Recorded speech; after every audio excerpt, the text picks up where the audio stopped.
Hoy estamos empezando con una nueva serie de estudios sobre el libro de Santiago.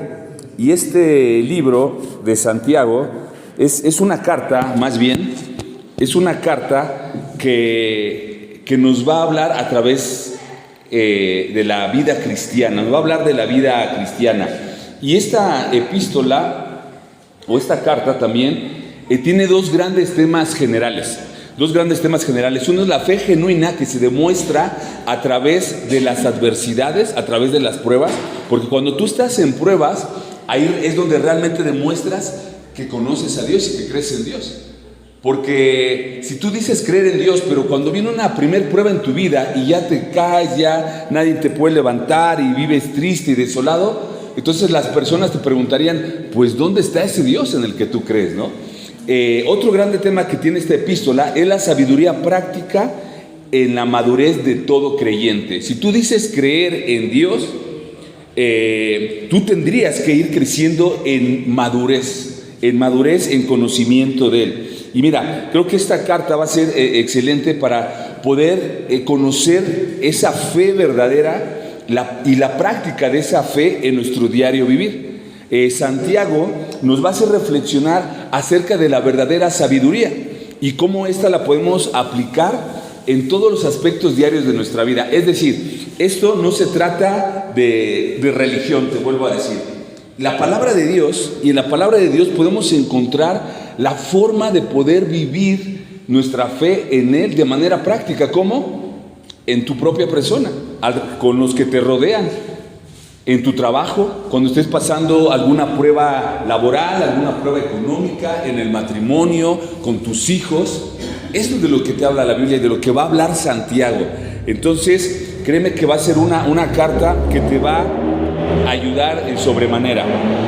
Es por eso que el nombre general de esta carta, si estás apuntando, se va a llamar Santiago, la práctica de la fe.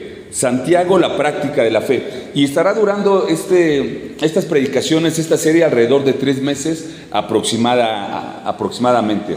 Así que bueno, hoy vamos a empezar solamente con la introducción de la epístola de Santiago. Y bueno, y sin más, vamos a orar para comenzar a leer la palabra de Dios. Así que si pueden poner de pie, vamos a hacer una oración a nuestro Dios para que sea Él el que nos hable.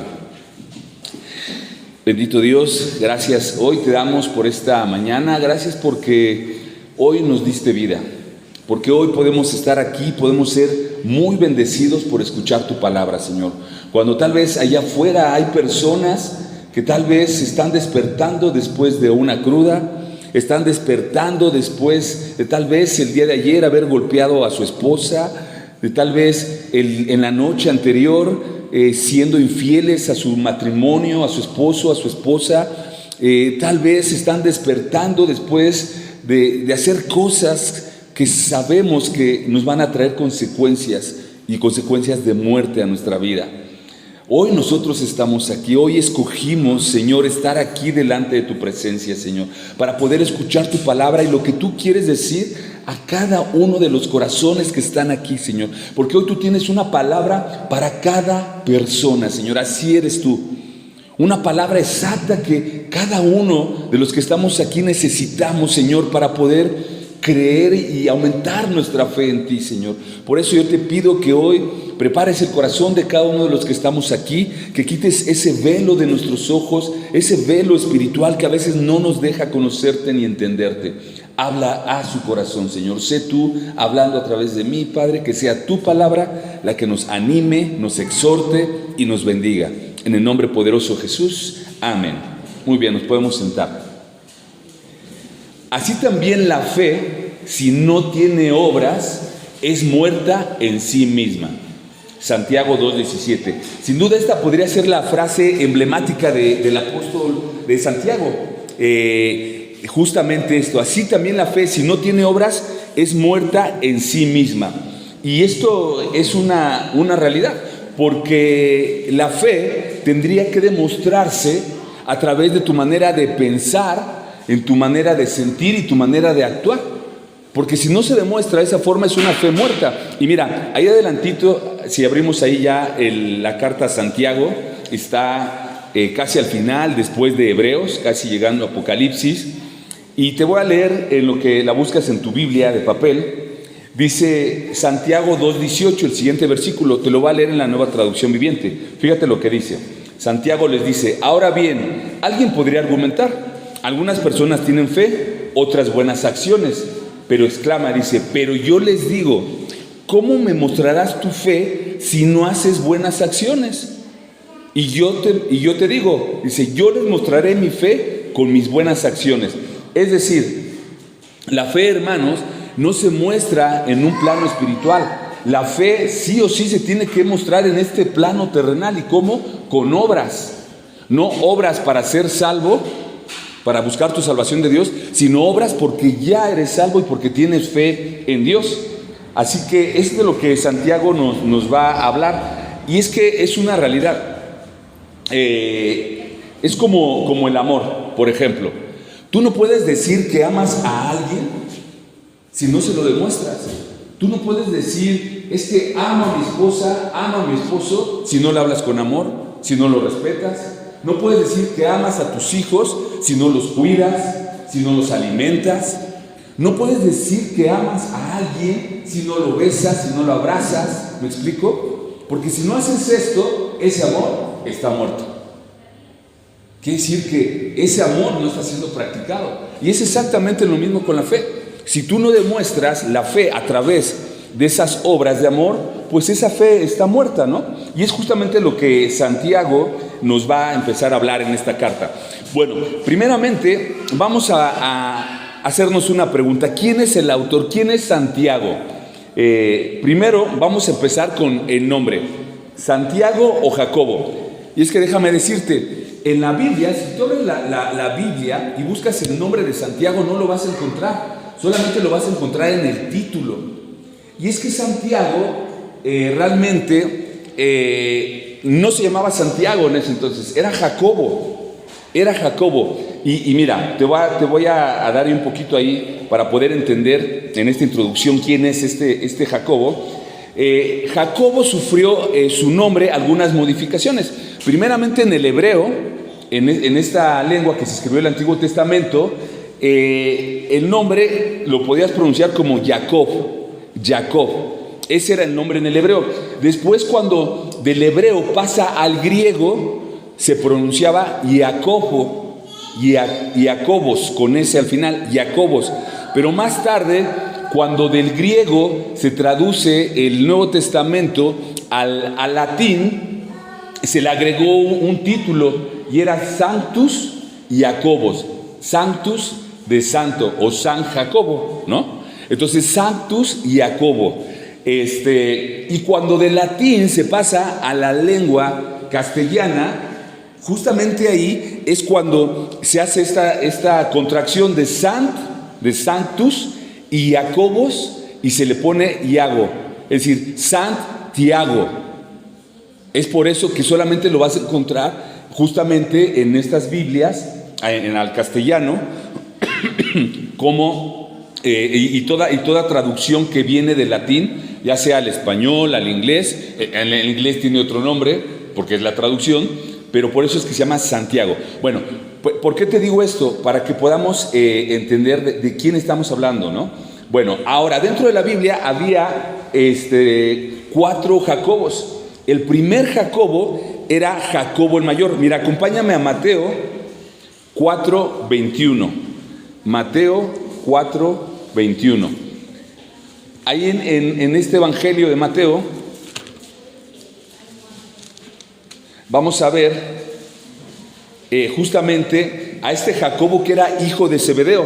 Dice Santiago 4:21, pasando de allí vio a otros 2 hermanos, está hablando de Jesús, Jacobo hijo de Zebedeo y Juan su hermano. Este es San Juan, si le quieres llamar así, ¿no? Y Juan su hermano en la barca de Zebedeo, su padre, que remandaban sus redes, y les llamó. Entonces tenemos al primer Jacobo, que era Jacobo el mayor y era hijo de Zebedeo. Ahora vamos a ver a Jacobo Alfeo. Ese está ahí adelante en Mateo capítulo 10, versículo 3. Ahora, ¿por qué se repiten tanto? Porque era un nombre muy común. Tú vas a un pueblito y la mayoría a lo mejor se va a llamar, bueno, antes, ¿no? Se va a llamar Juan, se va a llamar Pedro, se va a llamar José. Ajá, las mujeres se van a llamar Marías, vas a encontrar un chorro de Marías, un chorro de Anas, un chorro de etcétera, ¿no? Hoy vas a los pueblos y ya no escuchas esos nombres, ¿no? Ahora oyes a Brian, ¿no? Y más por acá. Oyes a otro tipo de nombres, pero antes eran los nombres comunes, ¿no? Ok, Mateo 10:3, ¿qué dice? Ahí en Mateo 10:3 dice Felipe, Bartolomé, ahí lo mencionan, Tomás, el publicano, y fíjate, dice Jacobo, hijo de Alfeo, Lebeo, que por sobrenombre es Tadeo. Es decir, este es otro Jacobo, y el otro tercer Jacobo lo vamos a encontrar en Lucas 6:16, que justamente era padre de Judas, no de Judas Iscariote, el que entregó al Señor, era del otro Judas. Lucas 6:16, y fíjate lo que dice ahí. Dice Judas, hermano de Jacobo, y Judas Iscariote, es decir, Judas, hermano de Jacobo, y Judas Iscariote, que llegó a ser el traidor. Perdón, ahí está mal esa cita. Gálatas, bueno, no, esta te la voy a dar ahorita en un ratito, está por aquí adelante. Pero bueno, este es el otro Jacobo, que era el padre de Judas, no del Iscariote. Y por último, vamos a Marcos 6:3. Marcos 6:3, justamente vamos a hablar de este Jacobo. Marcos 6:3, fíjate lo que dice aquí. Dice, cuando Jesús está en Nazaret, te voy a dar un poquito el contexto, muchos se admiraban de todo lo que él decía. Y si te vas desde el versículo 2, dice que llegó ese día de reposo y Jesús a enseñar en las sinagogas y todos se admiraban de él. Era tanta la admiración que fíjate lo que empezaban a decir. Marcos 6:3, dice, ¿no este es el carpintero, hijo de María, hermano de Jacobo, de José, de Judas y de Simón? Y fíjate lo que dice, ¿no están aquí también con nosotros sus hermanas? ¿De quién está hablando? De Jesús. Dice, ¿no están aquí con nosotros sus hermanas? Y se escandalizaban de él. Entonces, este era el otro Jacobo, el hermano de Jesús. Ahora vamos a Gálatas 1:19. Gálatas 1:19.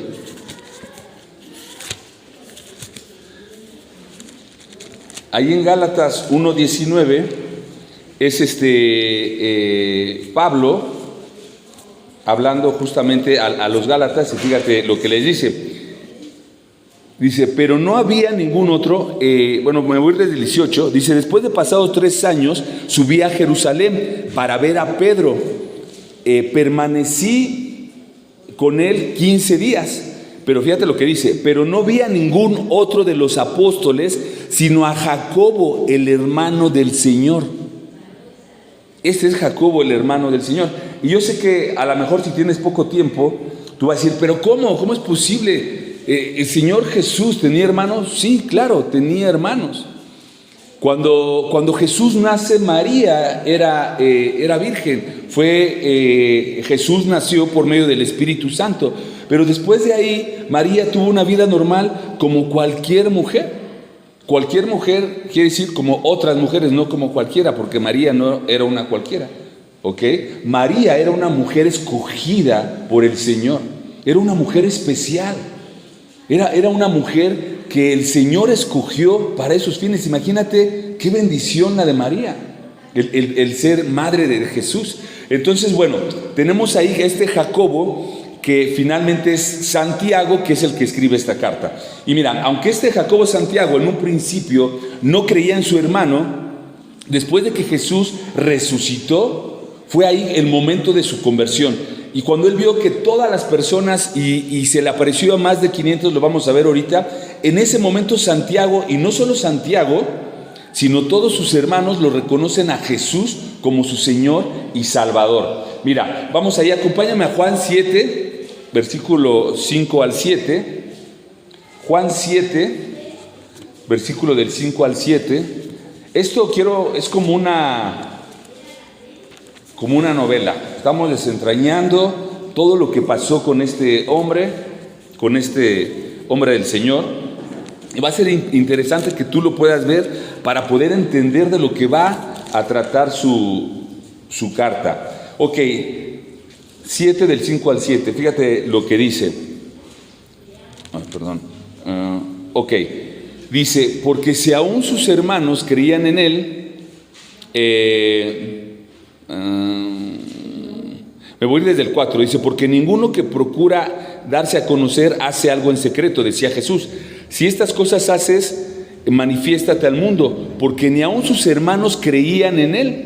¿Te das cuenta? Entonces Jesús les dijo, mi tiempo aún no ha llegado, mas vuestro tiempo siempre estará presto. Dice, no puede el mundo aborreceros a vosotros, mas a mí me aborrece, porque yo testifico de él que son obras malas. Es decir, Jesús no lo querían porque hablaba y testificaba de estas personas que hacían el mal. Primera de Corintios 15, 4, 7. Primera de Corintios 15, 4, 7. Entonces, primeramente vemos que Jesús decía, ¿no?, que nadie es profeta en su propia tierra. Y aquí en Primera de Corintios, capítulo 15, versículo 4, 7, lo que hace Pablo justamente va a hablar de esto, fíjate. Ok, desde el 3 te voy a leer. Dice, porque primeramente os he enseñado lo que asimismo recibí, dice Pablo, que Cristo murió por nuestros pecados conforme a las Escrituras, y que fue sepultado y que resucitó al tercer día conforme a las Escrituras, y que se apareció a Cefas y después a los 12. Y fíjate, dice, después versículo 6, apareció a más de 500 hermanos a la vez, al mismo tiempo. Ahí vemos su omnipresencia del Señor. Dice, a los cuales muchos viven aún y otros duermen. Pero después dice, apareció a Jacobo y después a los apóstoles. Fíjate cómo Jesús le da el lugar a su hermano. Se aparece primeramente a Jacobo resucitado. Entonces, y después dice a los apóstoles. Entonces, en ese momento es cuando Jacobo pone su fe en su hermano y dice, es cierto lo que mi hermano decía, ¿no? Después vamos ahí a Hechos 1:14. Aquí en este versículo vamos a ver cómo también su familia ya había creído en Jesús, después de que en alguna ocasión le decían a Jesús, ya mejor cállate porque y se lo querían llevar para que no siguieran hablando, se avergonzaba de él su familia, dice la Escritura. Pero aquí ya en Hechos 1:14, que es cuando viene el día del Pentecostés, fíjate lo que sucede. Dice 14, dice, todos estos perseveraban unánimes en oración y ruego con las mujeres, fíjate, dice, con las mujeres, con María, la madre de Jesús, y con sus hermanos. Vuelve a decir, y con sus hermanos. Dice, en aquellos días Pedro se levantó en medio de todos los hermanos, y reunidos eran como 120 en número, ¿no? Entonces, sus hermanos, después de que Jacobo presencia al Señor Jesús en persona y se le aparece, él y toda su familia creyeron en el Señor, ¿no? Qué increíble, ¿no?, es entender que después de que tu familia no cree en ti, después ya está contigo. Y sabes, eso pasa en la vida cristiana. Cuando tú empiezas a conocer al Señor, lo primero que te van a decir es, ya cambiaste de religión, ya te lavaron el cerebro. Y tu misma familia te va a rechazar. Es increíble. Pero cuando empiezas a ver esos frutos del Espíritu Santo en tu vida y dices, oye, es que creo que Él vive de manera diferente, estoy viendo que ya piensa de manera diferente, actúa de manera diferente, habla de manera diferente, entonces es ahí cuando los puedes ganar para el Señor. Y es justamente lo que había pasado, ¿no? Bueno, fíjate, así que a partir de este tiempo, y hay 12 años después, Santiago se convierte en el autor de esta carta. Esto fue en el año 45 al 55 después de Cristo. Jesús ya había muerto, había resucitado y ascendido al cielo, y él 12 años después escribe esta carta.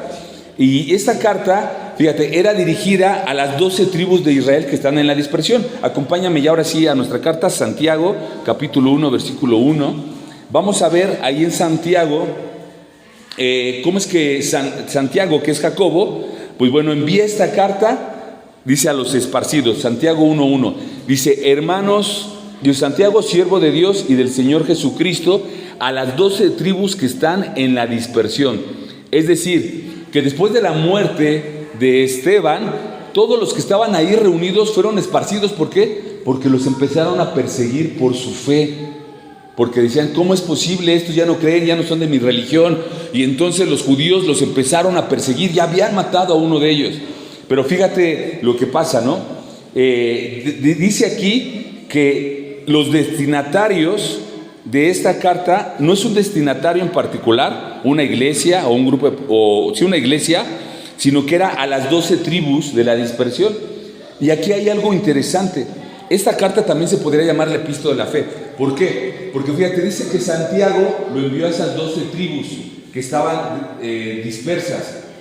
Esto podría sonar incongruente, porque las 10 de esas 12 tribus, 700 años antes de Cristo, cuando se divide Israel en las 10 tribus del norte y las 2 tribus en el sur, habían sido esparcidos. Los asirios llegaron a ese momento y los invadieron y se los llevaron a esas 10 tribus.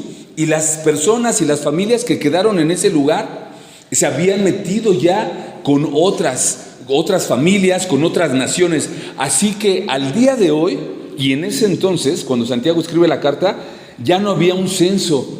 Es decir, ya no se podía contabilizar a esas 10 tribus. Realmente estaban perdidas por todo el mundo. Entonces, ¿cómo es que Santiago dice que escribe esa carta a las 12 tribus en la dispersión? Mira, eso solamente nos puede hablar de algo. Santiago era un hombre de fe. Santiago escribía esa carta y le escribía, él en su corazón tenía el deseo que esas tribus, esas 10 tribus perdidas, en algún momento pudieran leer esa carta.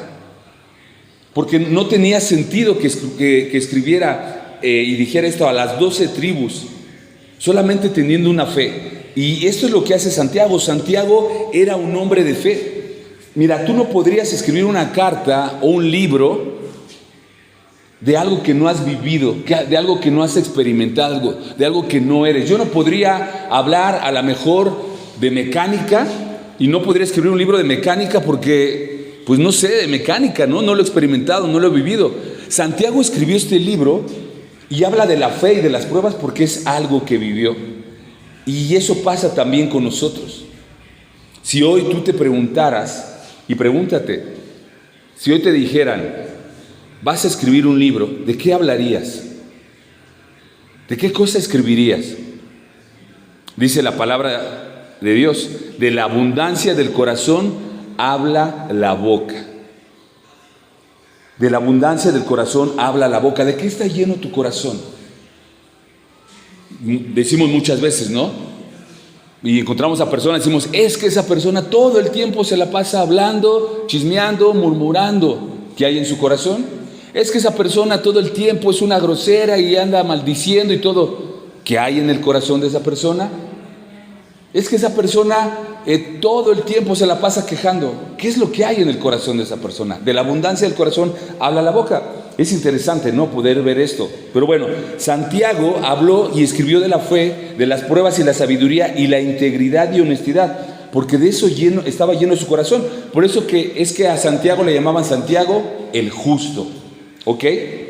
Y bueno, en esta enseñanza de la vida de Santiago, del rechazo que vivió con su familia, con sus hermanos, las pruebas que él vivió, es por eso que él puede escribir esta carta y con esa autoridad, ¿no?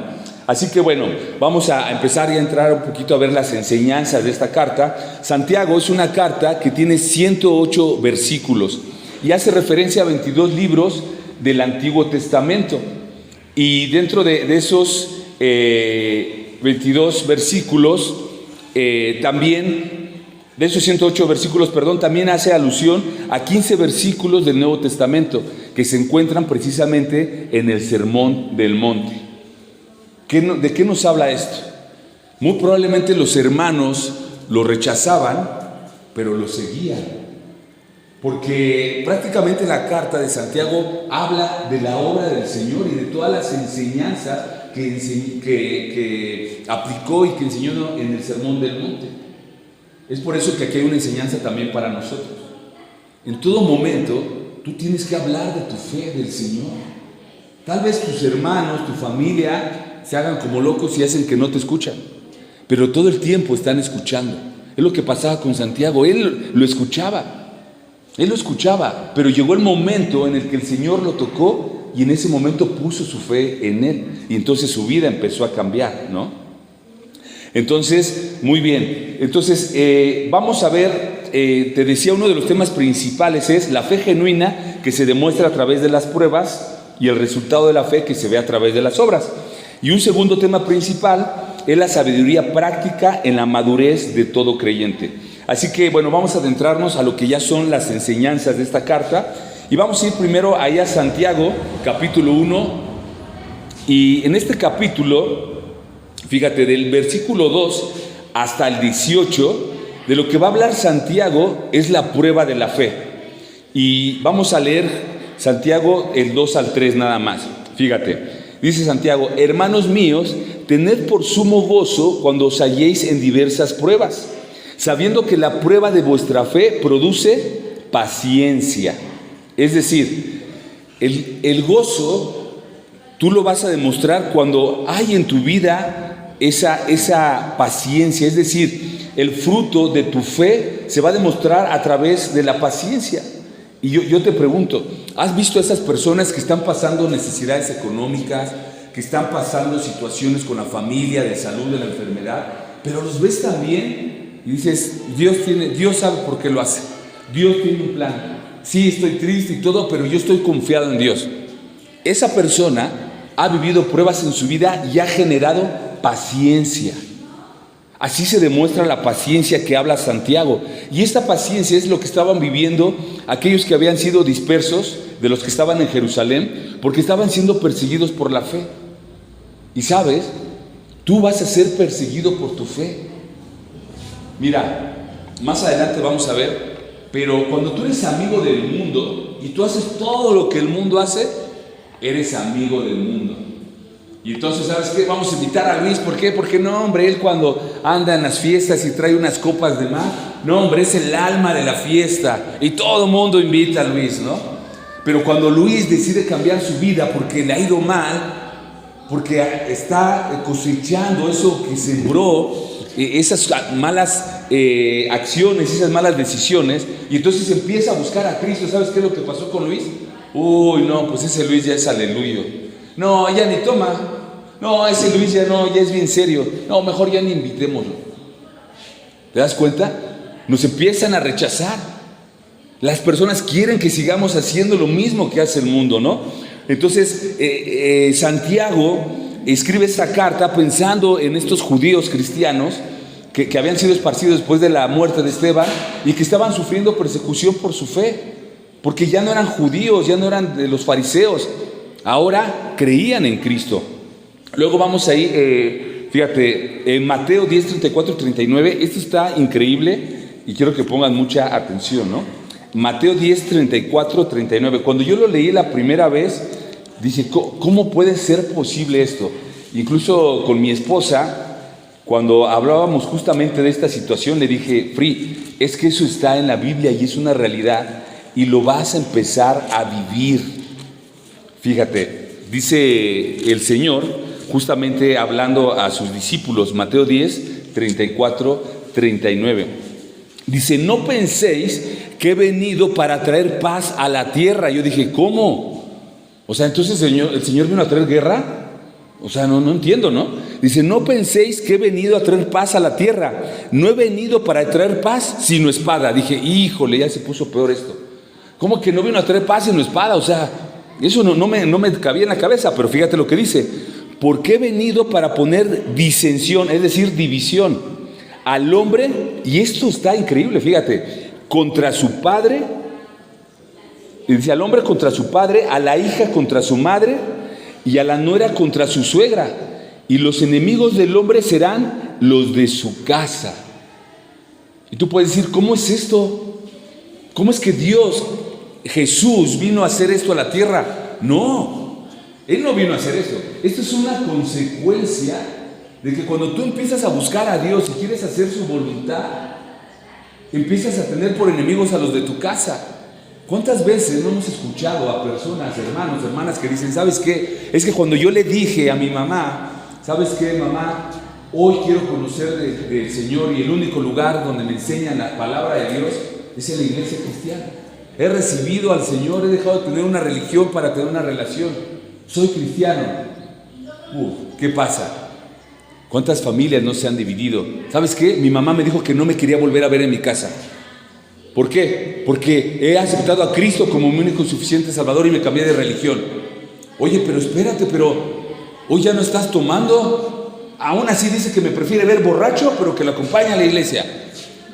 Qué incongruencia, ¿no? Empieza a ver esas divisiones. ¿Por qué? Porque te cambiaste, dice, te cambiaste de religión, ¿no? Entonces Jesús les dice esto. Yo no quisiera poner división, pero van a tener división porque el mundo los va a aborrecer. Y fíjate lo que dice el versículo 37. Les dice Jesús, el que ama a padre o a madre más que a mí, no es digno de mí. El que ama a hijo o a hija más que a mí, no es digno de mí. Y el que no toma su cruz y sigue en pos de mí, no es digno de mí. Cuando yo le explicaba esto a mi esposa, me decía, ¿pero cómo? Claro, o sea, Dios no te está llamando a que tú rechaces a tu familia. No te está mandando a que tú te enojes con tu hijo o con tu hija. Eso va a pasar solito. Ellos te van a rechazar. Tu familia, tus hermanos te van a rechazar por causa de tu fe. A Jesús mismo lo rechazaron, te decía hace rato. ¿Te das cuenta? Entonces, esta es la situación y lo que pasa cuando tú empiezas a buscar al Señor. Muy bien, ahora vamos ahí a Santiago 1, 12, 14, ahí adelantito. Y aquí Santiago va a empezar a hablar de los resultados de las pruebas y los orígenes de ellas. Y esto también es algo que te va a hacer clic, porque seguramente en algún momento lo has pensado. Fíjate, Santiago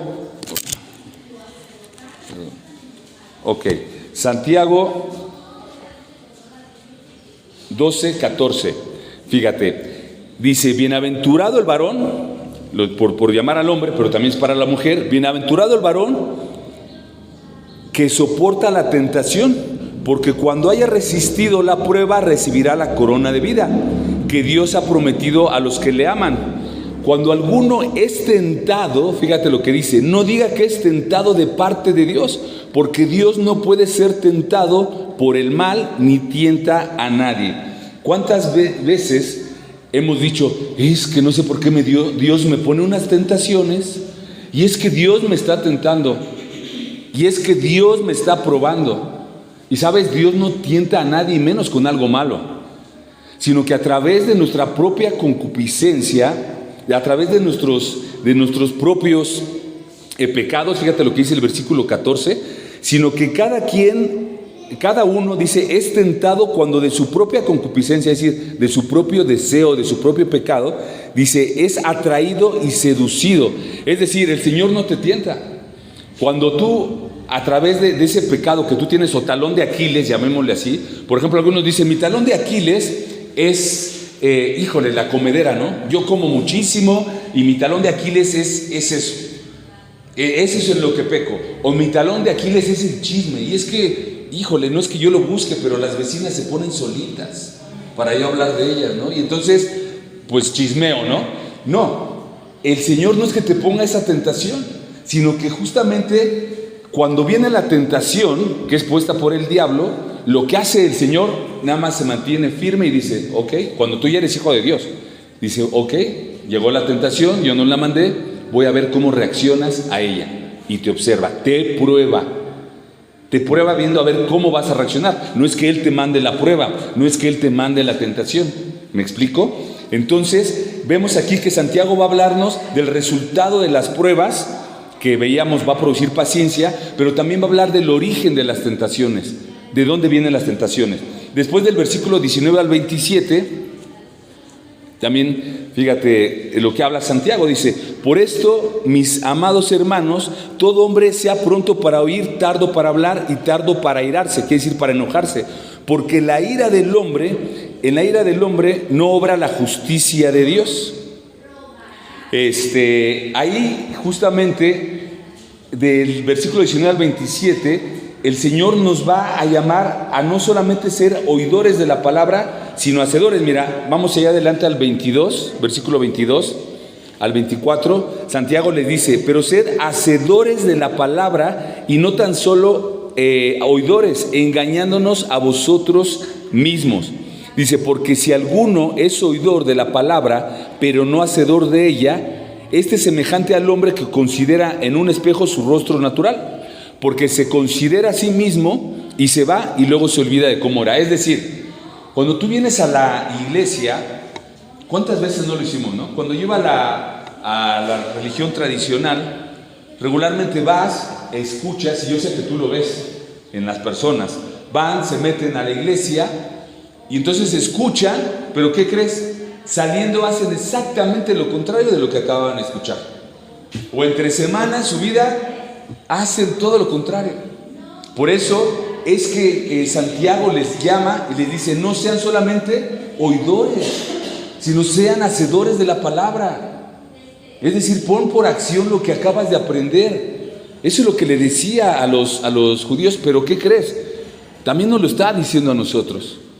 Dice que no veamos nuestro rostro ante el espejo como natural. Lo que quiere decir eso es que si tú estás viéndote al espejo, fíjate, y por ejemplo, iba a decir mujeres, pero no, también los hombres a veces somos vanidosos, ¿no? Estamos frente al espejo y te ves un barrote ahí.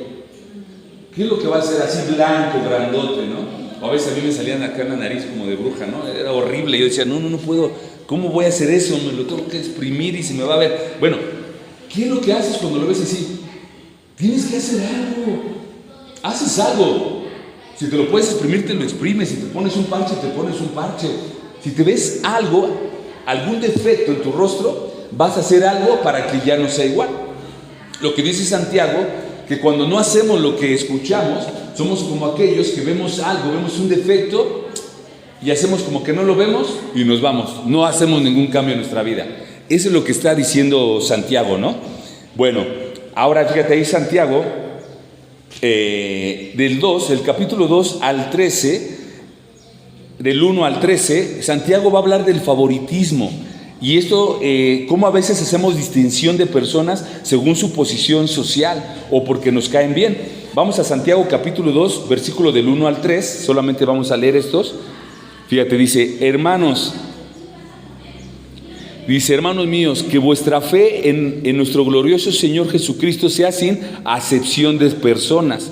Dice: porque si en vuestra congregación entra un hombre con un anillo de oro y con ropa espléndida, y también entra un pobre con vestido andrajoso, y miras con agrado al que trae la ropa espléndida y le decís: siéntate tú aquí, y le das un buen lugar, y dices al pobre: tú estate allá de pie, o siéntate aquí bajo el estrado, dice: ¿no hacéis distinción entre vosotros mismos y venís a ser jueces malos de pensamiento? Santiago también les habla a estos judíos cristianos y nos habla a nosotros pidiéndonos que no hagamos excepción de personas. Y sabes, eso regularmente también hacemos. Vemos que la persona tiene ciertos recursos, tiene cierta situación, ¿y qué pasa? Los tratamos súper bien, ¿no? A eso sí los atendemos, a eso sí te invito a mi casa. Hay que hacer relaciones, dicen por ahí, ¿no? ¿Por qué? Porque nuestra mente, ¿qué hay? Buscar un bien. Pero al pobre, al andrajoso, al que no tiene recursos, no, pues ¿para qué? Que se rasque con sus propias uñas, ¿no? ¿A poco no? Entonces, Santiago nos llama a que no hagamos excepción de personas. Trata a todos bien, al pobre, al rico. Trátalos bien porque todos son de valor para el Señor. Mira, primera de Samuel 6:17, cuando el Señor le habla a Samuel, ¿no? Y entonces Israel quería un rey como lo tenían los otros reinos, las otras naciones, bien parecido, fuerte y todo. ¿Y qué le dice el Señor a Samuel. Le dice, no mire su parecer ni lo alto de su estatura. Dice, porque yo lo desecho. Dice, porque el hombre mira lo que tiene delante de sus ojos. Pero dice, yo miro el corazón. Lo que nosotros tenemos que ver en las personas es su corazón, no su posición social. No es qué beneficio voy a sacar de ellos. Y ¿sabes qué pasa también en nuestra vida cotidiana? Cuando tenemos amigos que nos dicen nuestras verdades, ¿qué pasa? Uy, no. Ya mejor no, nos cae gordo, nos cae gorda, yo no voy a ir porque me dijo esto y esto, ¿tú crees? Y entonces hacemos un lado y hacemos acepción de personas a aquellos que nos hablan con la verdad. Eso fue 1 Samuel 16:7, Freddy, si estabas buscando. Pero bueno, vamos a pasar ahora a Santiago, capítulo 2, del 14 al 26. Ahí Santiago va a hablar acerca de cómo se demuestra la fe verdadera. Y ahí solamente vamos a leer del versículo 14 al 17. Dice Santiago, hermanos míos, ¿de qué aprovechará si alguno dice que tiene fe y no tiene obras? ¿Podrá la fe salvarle? Y si un hermano o hermana, fíjate, dice, están desnudos y tienen necesidad del mantenimiento de cada día, y alguno de vosotros le dice, id en paz, calentaos y saciaos, pero no les da las cosas que les son necesarias para el cuerpo, ¿de qué aprovecha? Entonces, justamente lo que dice Santiago, ¿de qué sirve que digas tener fe si no haces nada con tu fe? Si estás viendo que tu hermano está teniendo necesidad, no tiene para comer y todo, y solamente le dices, ay hermanito, voy a orar por ti. Y el hermano dice, pues sí, gracias, ¿no? Pero con la oración no voy a comer. Digo, Dios puede hacer lo que sea y no va a dejar a nadie sin comer. Pero tú tendrías que hacer algo más allá. No solamente decir que vas a orar por él, ¿no? Más adelante, ya en el capítulo 3, y fíjate, del capítulo 3 hasta el capítulo 4, versículo 12, Santiago nos va a hablar acerca del pecado y de las divisiones entre las personas, ¿no? Y cómo estas son causadas. Acompáñame a el capítulo 3, versículos 7 y 8. Capítulo 3, versículos 7 y 8. Santiago 3, 7 y 8. Fíjate, dice, porque toda naturaleza de bestias y de aves y de serpientes y de seres del mar se doma y ha sido domada por la naturaleza humana. Pero fíjate lo que va a hablar. Dice, pero ningún hombre puede domar la lengua, que es un mal que no puede ser refrenado y está lleno de veneno mortal. Es decir, lo que les habla aquí Santiago en esta carta, va a hablar de dos cosas que causan divisiones entre las personas, entre las familias y aún entre las naciones. Y una de esas cosas es la lengua. La lengua así tan pequeña, esa lengua puede causar mucho mal. Y sabes, es considerada, o debería ser considerada, como un arma poderosa y letal. Porque con la lengua tú puedes lastimar a alguien y matarlo espiritualmente. Cuando vamos ahí al anexo, al grupo ahí de alcohólicos anónimos, les hablamos mucho de esto. Y les decimos, mira, muchas veces nosotros juzgamos al asesino, ¿no? Y es que, ¿sabes qué? Fulanito es un asesino, ¿no? Y todo mundo sabe en la colonia que él fue el que mató a tal persona. Y es un asesino, ¿no? Y lo tachamos. Y sí, ciertamente. Pero no hablamos así a aquel que también tiene un arma muy poderosa que es la lengua. Y sabes, y lo que le decimos ahí, el daño que produce en una familia la lengua, lo que hablamos mal de una persona, tiene consecuencias aún más desastrosas que si le das un balazo a alguien. Porque mira, a esa persona le das un balazo, se muere, esa persona ya partió de este mundo, ya se acabó, se finí, dice, ¿no? Pero cuando tú con tu lengua hablas mal de alguien, lo difamas, le haces daño, ese daño que le hiciste, no solamente lo vas a matar espiritualmente, es decir, lo vas a hacer sentir mal, va a ser juzgado, sino que ese daño va a tener consecuencias para toda su vida, para toda su vida. Y esto, ¿sabes qué, papás? Esto para los hijos. Cuando tú a los hijos le dices, eres un tonto, no sabes hacer nada, eres esto, eres un rezongón, una rezongona, eres un atoso, no sirves para nada, cállate, me desesperas, Cuando hacemos esto con la lengua, estamos matando a ese niño. Cuando tú le dices, eres un tonto, no sirves para nada, cállate, tú no sabes, lo matas. Déjame decirte que eso yo lo viví con mi padre. Y después, ¿qué crees? Después yo lo repliqué con mi hermano menor. Lo lastimé, le hice daño cuando yo era joven. Todo lo que mi papá me había dicho y había sembrado en mi corazón, ¿qué crees? Yo se lo pasé, toda esa basura, a mi hermano. Y lo lastimé y lo dañé. Hoy, al día de hoy, yo veo consecuencias de ese daño que le hice cuando tenía 8 años. Hoy mi hermano tiene 40. Y yo veo ese daño que le hice. Tus palabras lastiman a tus hijos. Tus palabras ocasionan que tus hijos crezcan de una manera que después vas a estar sufriendo. Se van a hacer rebeldes. Se van a hacer rebeldes. Y lo que no quieres, porque muchas veces hacemos esto, ¿no? A los niños les decimos cosas duras porque no queremos que sean, por ejemplo, rebeldes. Porque no queremos que actúen de cierta manera, pero se los decimos de una manera equivocada. ¿Y qué es lo que va a pasar? Que lo que no queríamos que fueran, eso van a hacer, porque los lastimamos con la boca. Entonces, guarda tu arma.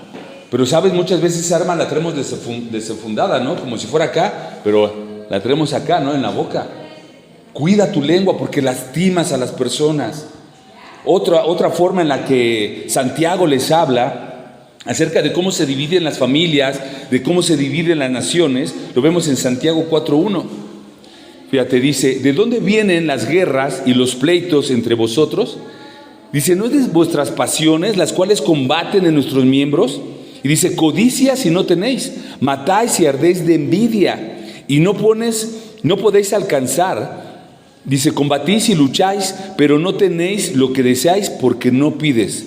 Y aquí empieza a hablar de que pides mal porque pides para tus propios deleites. Es decir, todas las enemistades en este mundo, con la familia, con los hermanos, en el trabajo, todas enemistades nacen ¿de qué? Justamente de nuestras pasiones, de nuestros deseos. Porque no nos importa lastimar a alguien con tal de conseguir lo que uno quiere, lo que uno desea. ¿Me explico? Entonces, es lo que les dice Santiago, de sus propias pasiones y deseos, por defenderlos, hacen contiendas y hacen guerras. Por eso, por siempre querer tener la razón. Eso es lo que pasa. Ya vamos acabando. Santiago 4:13 hasta el capítulo 5:12, Santiago va a hablarle a estos judíos en la dispersión y les va a hablar acerca de esos pecados que hay en las personas adineradas, ricas. Fíjate, Santiago capítulo 4, vamos a leer versículo del 13 al 15. Fíjate lo que les dice. Dice, vamos ahora, lo que decís, hoy y mañana iremos a tal ciudad y estaremos allá 1 año y traficaremos y ganaremos, cuando no sabéis lo que será mañana, porque ¿qué es vuestra vida? Ciertamente es neblina que se aparece por un poco de tiempo y luego se desvanece. Es decir, cuando dice aquí Santiago y hace esta expresión, vamos ahora, lo que decís, hoy y mañana iremos a tal ciudad y haremos negocios y traficaremos. Ese traficaremos no quiere decir traficar drogas. A lo que se refiere es que cuando justamente el hombre, y se da mucho en el hombre de negocios, está pensando solamente en el mañana. ¿Y qué vamos a hacer mañana? Y entonces, ¿sabes qué? Mañana voy a hacer esto, voy a hacer el otro, y entonces está pensando todo el tiempo en el mañana y se olvida del presente. Y piensa que mañana va a vivir. Pero nadie aquí tiene la vida comprada. Nadie. No sabemos si el día de mañana vamos a vivir. Y justamente es lo que les dice Santiago. Se la viven pensando en el futuro, descuidando su presente, ¿no? Dice, de tal manera que solamente viven en el mañana para conseguir más y más, pero se olvidan de lo que están viviendo en el presente. Y mira, esto también no tiene que ver solamente con la gente de dinero. Yo conozco personas que pueden vivir por aquí, que pueden vivir al día a día, pero todo el tiempo son personas que les gustan los negocios. Todo el tiempo andan en la calle vendiendo aquí y allá, y tú ves su vida y no viven mal, pero todo el tiempo afanados. Y justamente Santiago hace referencia a esto, al afán de la vida que habló el Señor Jesús en Mateo, en el Sermón del Monte, ¿no?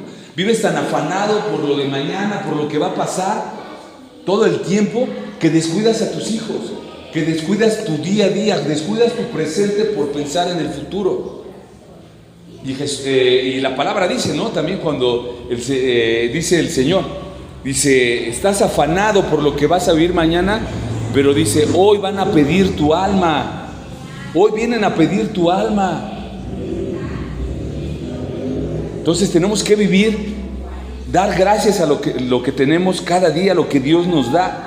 Luego Santiago también va a hablar de la importancia de la oración. Ya estamos terminando. Capítulo 5, versículo 13 al 15. Capítulo 5, versículo 13 al 15. Y aquí Santiago les habla y nos habla a nosotros de la importancia de lo que es vivir en comunidad. Hace rato decía Martín acerca de esto, ¿no? ¿Por qué nos congregamos? ¿Por qué nos reunimos? No para sentirnos los más santos, para ser los más religiosos, para venirnos a dar golpes de pecho. No, nos reunimos porque es necesario reunirnos. Fíjate lo que dice aquí, Santiago 5, 13 al 15, dice, ¿está alguno entre vosotros afligido? Haga oración. ¿Está alguno alegre? Cante alabanzas. ¿Está alguno enfermo entre vosotros? Llámale a los ancianos de la iglesia y oren por él, ungiéndole con aceite en el nombre del Señor. Dice, y la oración de fe salvará a enfermos, y el Señor lo levantará, y si hubiere cometido pecado, les serán perdonados. Habla de la comunidad en la iglesia. La iglesia, familia, no es lo que nos enseñaron de niños, no es religión. No es religión. La iglesia es una relación con Dios personal, pero también entre los hermanos. Hay que hacer una hermandad, una amistad, para podernos ayudar los unos a los otros. ¿Por qué crees que el mundo vive como vive? Porque vivimos como, se dice, como los cangrejos, ¿no? Que los metes a un bote, alguien quiere subir y el cangrejo tira al otro y no deja, ni se ayuda ni nada, y no dejan superarse. Cuando tú vives en comunidad buscando a Dios, y Dios es tu estandarte y buscas cómo ser con su palabra, esa comunidad es una comunidad de hermanos que se ama, que se ayudan los unos a los otros. Es lo que Santiago les está diciendo, y hace ahí ver la importancia de lo que es vivir en comunidad, en iglesia. Por eso te digo, ¿por qué crees? Y lo vemos, ¿no? Y lo sabemos. ¿Por qué a veces las iglesias cristianas como estas, a veces hay tan poquita gente? Porque parte de la comunidad y de lo que es venir a la iglesia para que el Señor nos hable, es también el Señor nos quiere ayudar a través de exhortarnos con el pecado y hablarnos de los pecados, como ahorita hablábamos de la lengua, del chisme y todo eso, ¿no? Pero ¿qué pasa? Muchas veces decimos, no, pues es que ahí nada más me están hablando y me están aventando de frijolazos, dicen por ahí, ¿no? No, seguramente están hablando de mí. ¿Cuántos no han dicho, es que yo no voy a ir porque, y si alguien te invitó, llegas a casa y le dices, oye, ¿le contaste algo al pastor? Porque, oye, todo me lo estuvo aventando a mí, ¿no? Pero no, es la palabra que nos habla y nos redarguye. Para eso también venimos, para salir exhortados, que el Señor nos confronte con nuestro pecado. ¿Para qué? Para poder ser diferentes y entonces cambiar y tener una vida en armonía, ¿no? El Salmo 103:1 dice, mirad cuán bueno y delicioso es habitar juntos como hermanos. Esto es lo que venimos a hacer aquí. Y bueno, en resumen, esto es lo que estaríamos viendo en la carta de Santiago.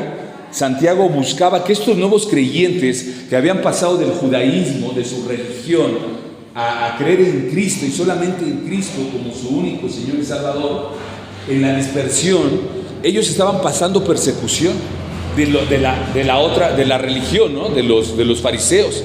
Ellos estaban viviendo todo esto.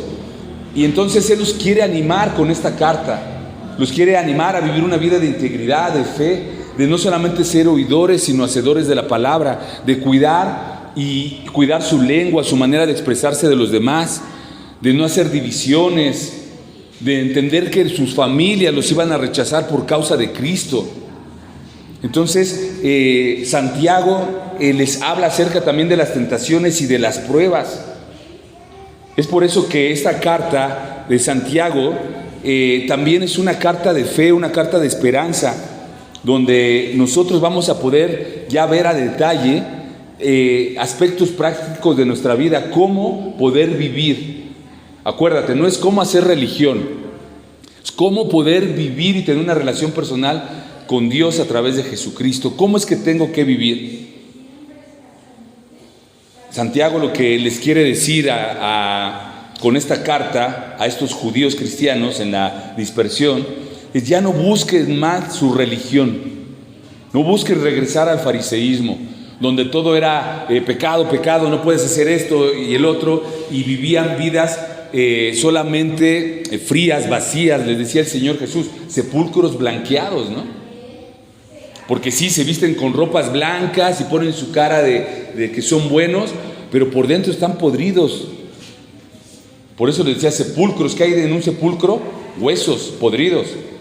Por fuera están bien bonitos, arreglados, pero por dentro hay huesos, hay muerte. Por eso el Señor les decía esto. Entonces Santiago les dice: ya no busques más tener una relación. Busca a Dios, tener una relación personal, íntima y verdadera con Dios. Y esa es la invitación, familia. Esta es la invitación, que a través de esta carta podamos crecer. No para tener una religión, sino para vivir una relación personal con Dios.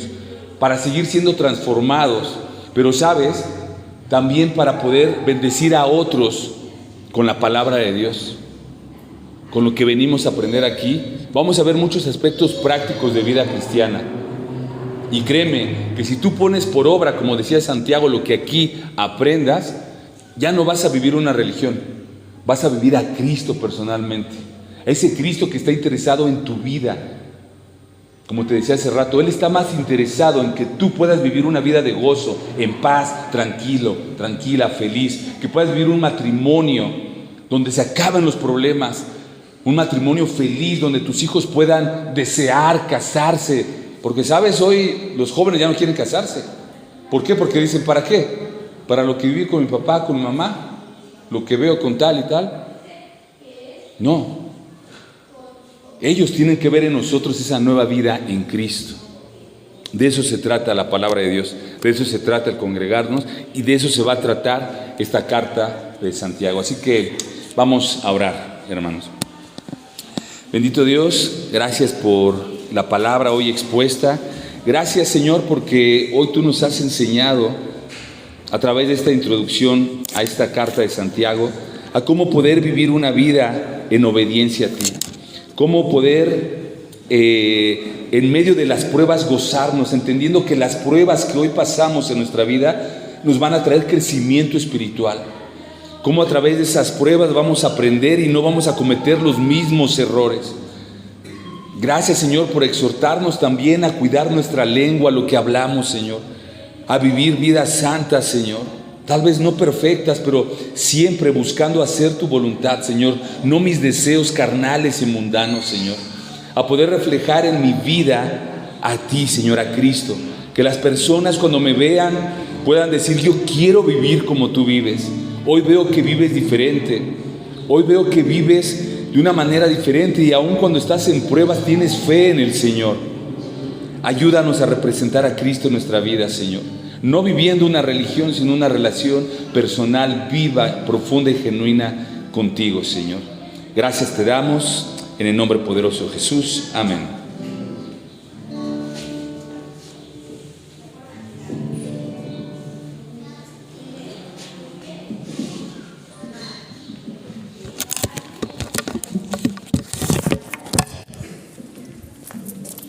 Nos ponemos de pie, hermanos, vamos a entonar una última canción.